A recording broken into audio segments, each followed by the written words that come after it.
Farmakotechnikai yra vaistininkų padėjėjai. Jie pagal gydytojų išrašytus receptus ruošia vaistus, parduoda pagamintus vaistus. Gali dirbti vaistinėse, vaistų sandėliuose, laboratorijose, vaistų gamybos įmonėse. Vaistinėse dirbantis farmakotechnikai parduoda vaistus pagal receptus, paaiškina, kaip juos vartoti, laikyti namuose, teikia medikamentinę nereceptinę pagalbą klientams pagal jų skundus dėl negalavimų, rengia vaistų ir kitų prekių užsakymus. Laboratorijose dirbantis farmakotechnikai ruošia darbui medicininę įrangą, tyria naujų vaistų poveikį, įvertina vaistų kokybę, užtikrina tinkamą vaistinių medžiagų laikymą. Aš esu Markas, man 16 metų. Domiuosi muzika, teatru, daile, groju mušamaisiais instrumentais. Ketinu studijuoti ir dirbti Lietuvoje meno srityje. Aš Kristina, esu Simono Daukanto gimnazijos 12-okė ir man patinka anglų kalbos, dainavimo bei teatro pamokos. Norėčiau studijuoti režisūrą užsienyje ir dirbti Holivude. Aš Jonas, man 17 metų. Mėgstamiausi dalykai – fizika, matematika ir chemija. Svajoju studijuoti mechatroniką ir sukurti savo robotą. Laisvalaikiu lankau kovos menų treniruotės.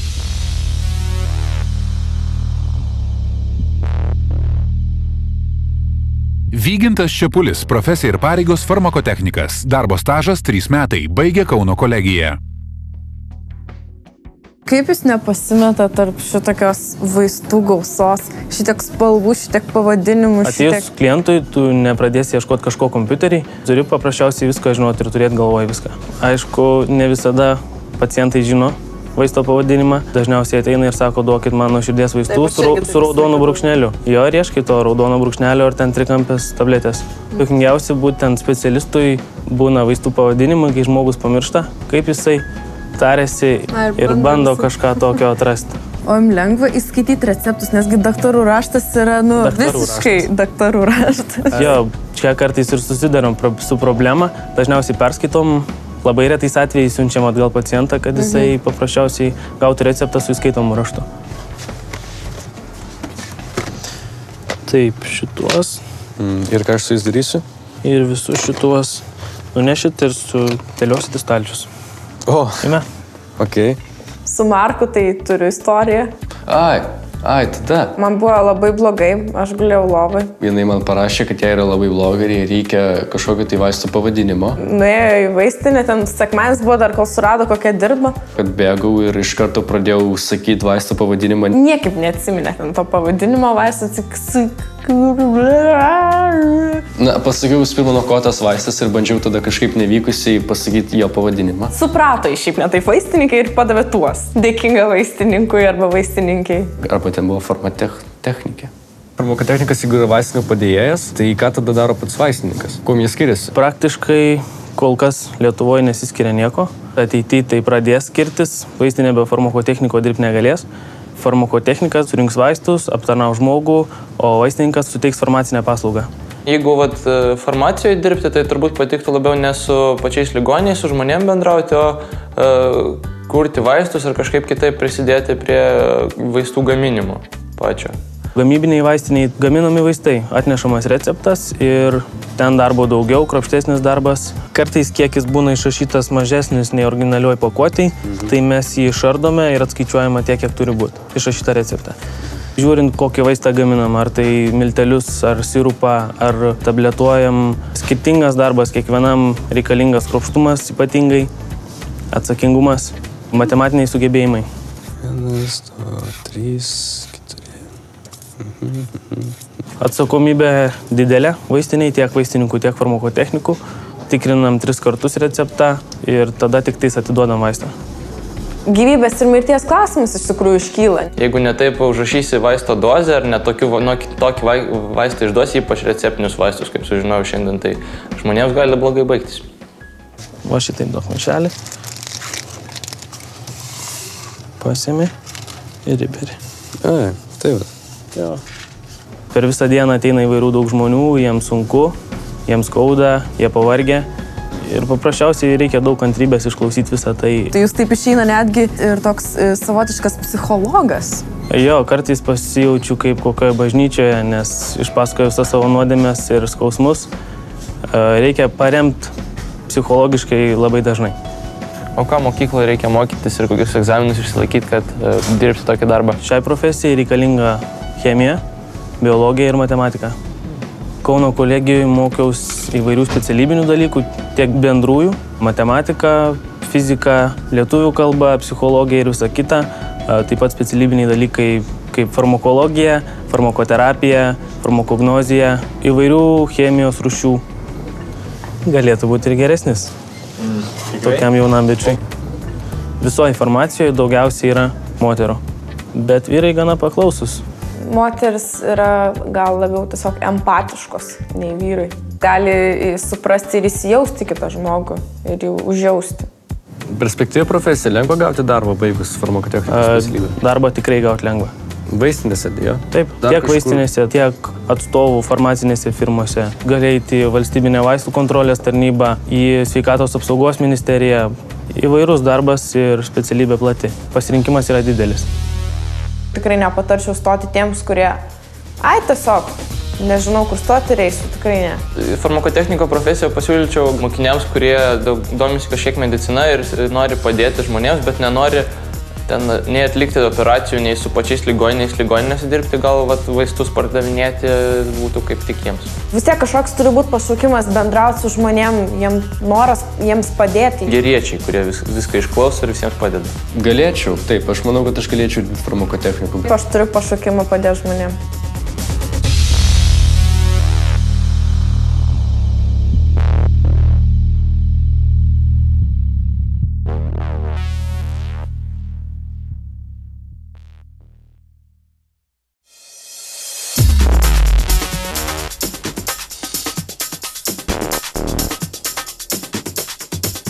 Maisto produktų technologai parenka reikiamas žaliavas maisto produktams ir gėrimams gaminti, kuria naujus gaminius. Stebi ir kontroliuoja technologinį gamybos procesą, tikrina gaminių kokybę, nustato, ar gatava produkcija yra reikiamo skonio, kvapo, spalvos. Apskaičiuoja ir analizuoja produkcijos išeigą, gamybos išlaidas, tvarko pirminę apskaitą. Gali dirbti įvairiose maisto pramonės, viešojo maitinimo prekybos įmonėse, dideliuose vaisių ir daržovių, pieno perdirbimo kombinatuose, įvairiuose žuvų mėsos konservų gamybos cechuose, duonos kepyklose. Aš esu Markas, man 16 metų. Domiuosi muzika, teatru, daile, groju mušamaisiais instrumentais. Ketinu studijuoti ir dirbti Lietuvoje meno srityje. Aš Kristina, esu Simono Daukanto gimnazijos 12-okė ir man patinka anglų kalbos, dainavimo bei teatro pamokos. Norėčiau studijuoti režisūrą užsienyje ir dirbti Holivude. Aš Jonas, man 17 metų. Mėgstamiausi dalykai – fizika, matematika ir chemija. Svajoju studijuoti mechatroniką ir sukurti savo robotą. Laisvalaikiu lankau kovos menų treniruotes.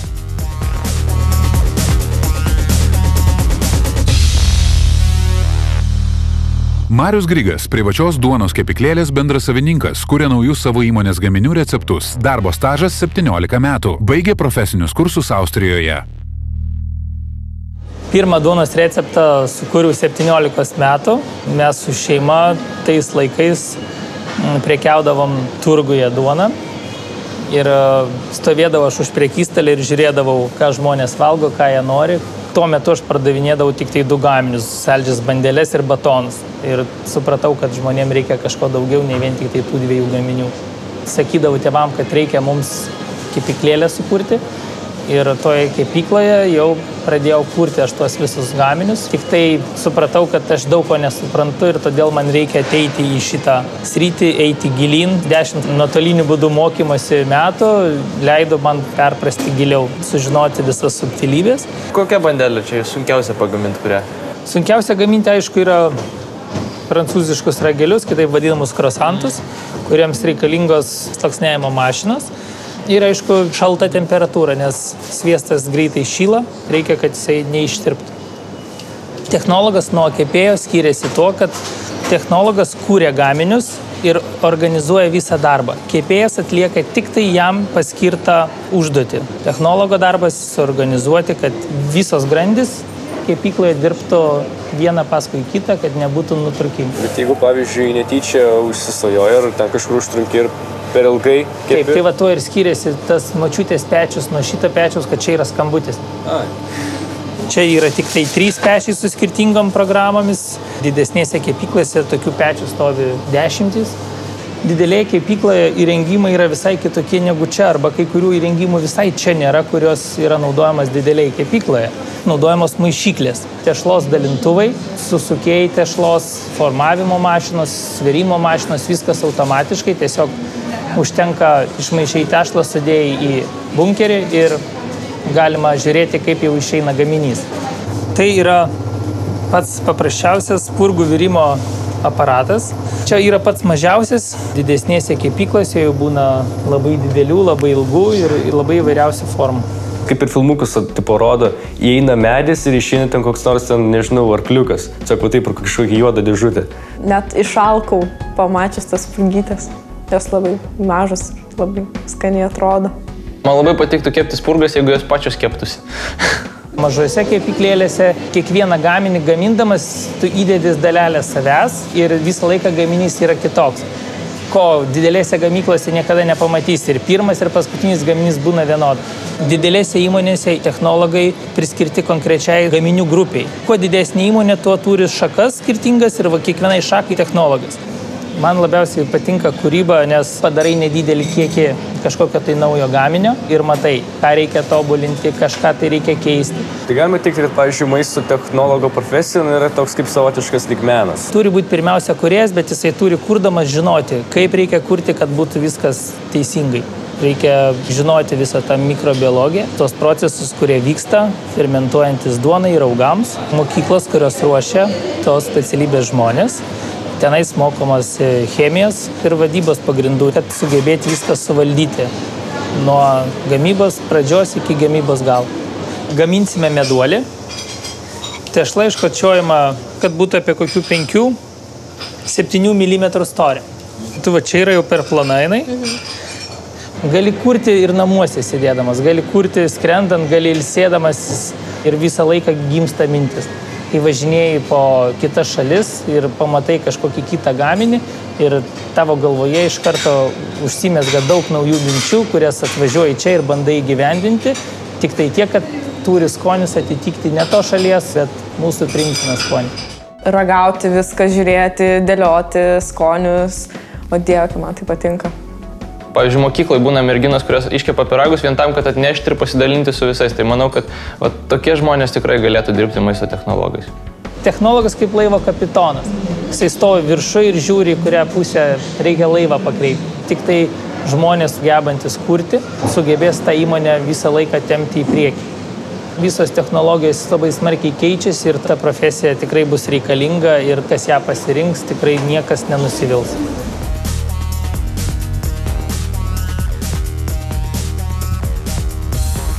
Kai ateini į svečius, atsineši duonos kepalą ir tas kepalas kažkaip tai greičiau už tortą ištirpsta, tai supranti, kad duona vykus yra. Va čia yra geriausias įvertinimas tavo darbo, tavo žinių ir tavo sugebėjimų. Meduoliai buvo tikrai skanūs. Aišku, aš nemačiau, kaip viskas vyko, bet iš skonio galiu spręsti, kad jo, jinai turi potencialą. Vadovauti kepyklai aš sugebėčiau, aš turiu tam reikalingų savybių, aš taip galvoju. Ir kurti receptus galėčiau, nes esu pakankamai kūrybingas žmogus, manau. Kristinai puikiai pasisekė iš tikrųjų iškepti. Paskui tik sužinojau, kad ten buvo iš tikrųjų mano vardo pirmo raidė, bet dėja nepastebėjau, iškart viskas dingo, sulūžo, susivalgė ir net tik trupiniai liko lėkštėje.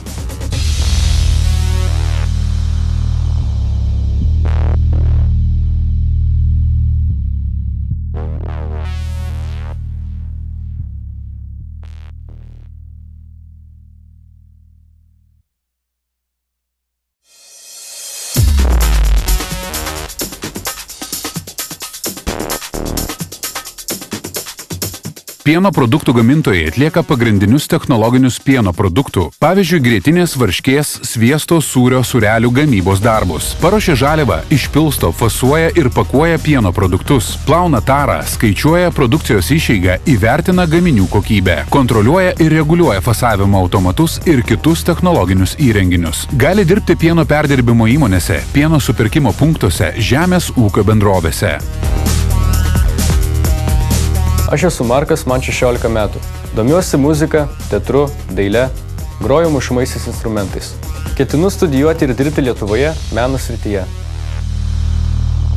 Aš Kristina, esu Simono Daukanto gimnazijos 12-okė ir man patinka anglų kalbos, dainavimo bei teatro pamokos. Norėčiau studijuoti režisūrą užsienyje ir dirbti Holivude.